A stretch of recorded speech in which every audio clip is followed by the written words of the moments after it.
السلام عليكم ورحمة الله وبركاته.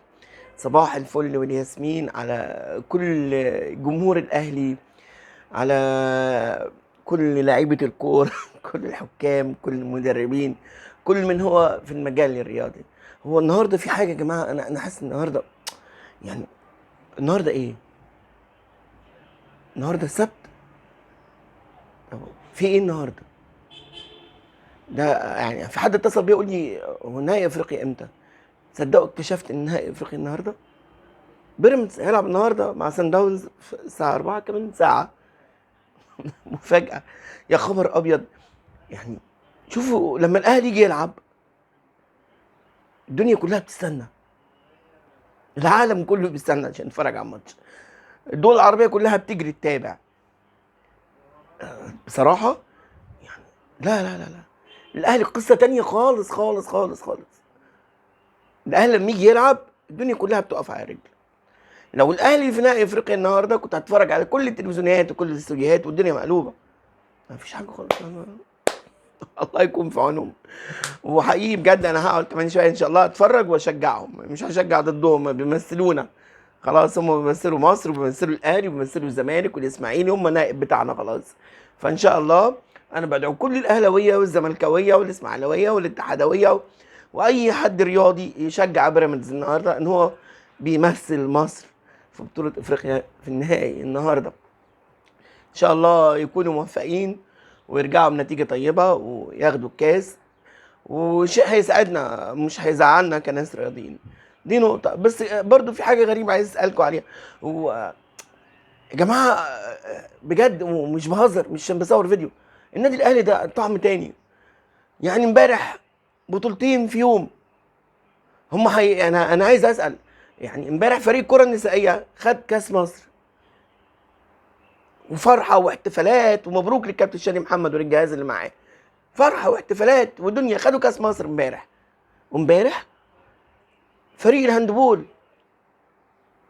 فاز ببطولة افريقيا، وضد الغريم بتاعنا بتاع النادي الاهلي، او ضد المنافس اللي هو دايم في كل حاجة هو نادي الزمالك. ودايما يطلع له الاهلي عفريت جوه العلبة. لما يوصل الزمالك النهائي يطلع الاهلي العفريت جوه العلبة ياخد منه البطولة، يقول له هات البطولة دي بتاعتي ويمشي. بس يعني ايه، انا ده الفيديو ده على السريع كده يعني. بصراحه فرحه فرحه فرحه. امبارح انا ما كنتش عارف، مش عارف هو الكابتن محمود الخطيب ومجلس اداره هيستقبلوا فريق السيدات او الانسات ويباركوا لهم وهيصلوا لهم ويزيطوا لهم ويعملوا لهم حفله، ولا يستقبلوا فريق الهاندبول وللرجال ويستقبلوه وهيصلوا له ويعملوا له حفله. بصراحه ما شاء الله تبارك الله، الله اكبر. خمسه في عين الزملكاويه، خمسه في عين بتوع الاسماعيلي، خمسه في عين بتوع بيراميدز. نادي الاتحاد بيكسب بطولات على طول، على النادي الاهلي، سوري الاهلي المصري بيكسب بطولات على طول على طول على طول. احنا مش الله اكبر ولا حول ولا قوه الا بالله. نعوذ بالله من شر حاسد اذا حسد. امبارح بطولتين في يوم واحد، انا بقيت قاعد يعني الله اكبر. مين في نادي في العالم ايه بيعمل كده؟ بيكسب بطولتين في يوم واحد، ده ازاي ده؟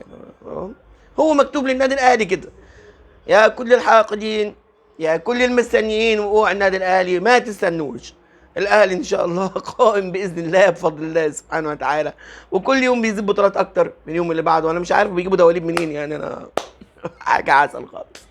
حاجه تانية طبعا، احنا النادي الاهلي الايام دي جهاز الكوره وفريق الكوره في حاجات بتتغير كتير جوه النادي. الاخ جوميز اللي جابوه جديد ولا مش عارف اسمه ايه يعني، بيقعد يتابع الفريق في التدريب.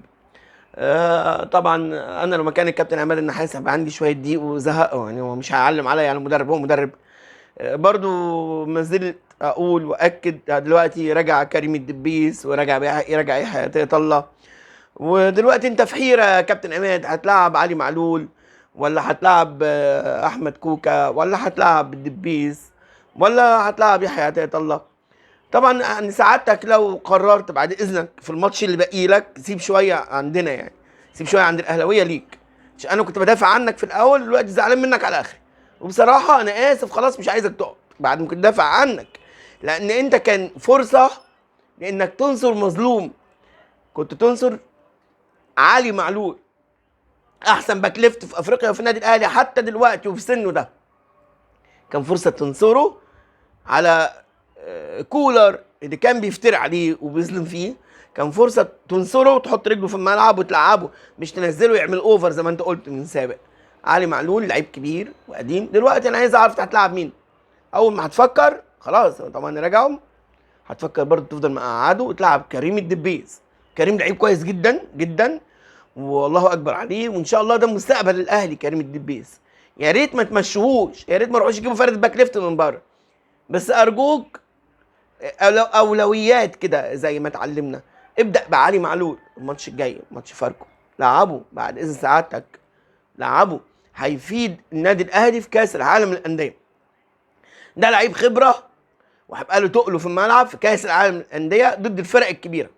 كريم الدبيس او من ياتي خلفه هيبقوا قلقانين. يحيى عطيه الله يعني يا ريت شكرا وتسيبوه يروح يشوف حاله، يعني راجل بصراحه يعني شبيه كوكا، بس ده شوف جنسيته مش مصري وكوكا مصري، هو الشبيه بتاعه، لا بيعمل اوفر ولا بيلعب كل شغله من تحت، ولا الناحيه اللي بيقف فيها بتبقى ميته، ولا بيدافع ولا بيهاجم ولا اي حاجه خالص في الدنيا.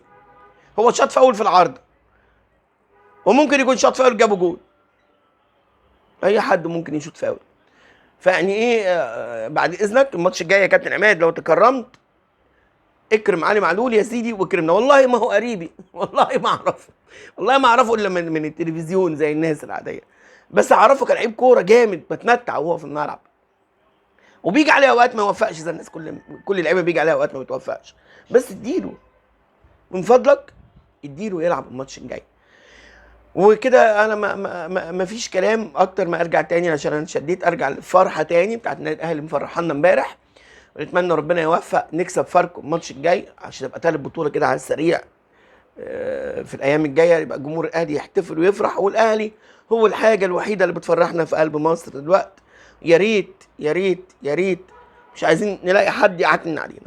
يا كابتن عماد ارجوك ادي لكل صاحب حق حقه، عشان لو في لعيب مظلوم بره انت مش هتكسب. الماتش اللي فات انا بكلم حد قاعد بقول له مش علي معلول قاعد بره مش هنكسب، نزل هو ما جابش الجون ما شاركش فيه، بس لا اول ما نزل الاهلي جاب جون. المظلوم كده هتدوس عليه الفرقه هتقف. انذار من دلوقتي وخلي بالك، بحكم ان كنت حكم كارت اصفر للكابتن عماد النحاس، عشان المره الجايه هتاخد كارت احمر، بس هتاخده خده وانت عامل سايب وراك ذكرى طيبه وحلوه. يعني الماتش الجاي ما انت خلاص الاخير، خد الكارت الاحمر بس خده وانت سايب وراك ذكرى حلوه. ادي لصاحب الحق حقه، وسيب بقى الاجنبي يقرر بقى يلعب معلول تاني او يلعب الدبيس او يلعب اللي يلعبه من فضلك. كل زمايلي واصحابي الاهلاويه حبايبي، والزملكاويه برضو اصحابي وام اصحابي والاسماعيلاويه اصحابي وام اصحابي، نقعد نهزر ونضحك يعني. اعمل لي شير، اعمل لي لايك، اعمل لي اشتراك في القناه بتاعتي على اليوتيوب، اعمل لي لايك على الفيسبوك. يعني اقف مع اخوك محمد. انا عمال انادي واقول اعمل لي اعمل لي، وبلاقي ناس غريبه خالص بتعمل لي، ولاعيبه كوره اصحابي من زمان ومحدش من حبايبي القريبين بيعمل، مش عارف ليه ما عملتش حاجه. السلام عليكم.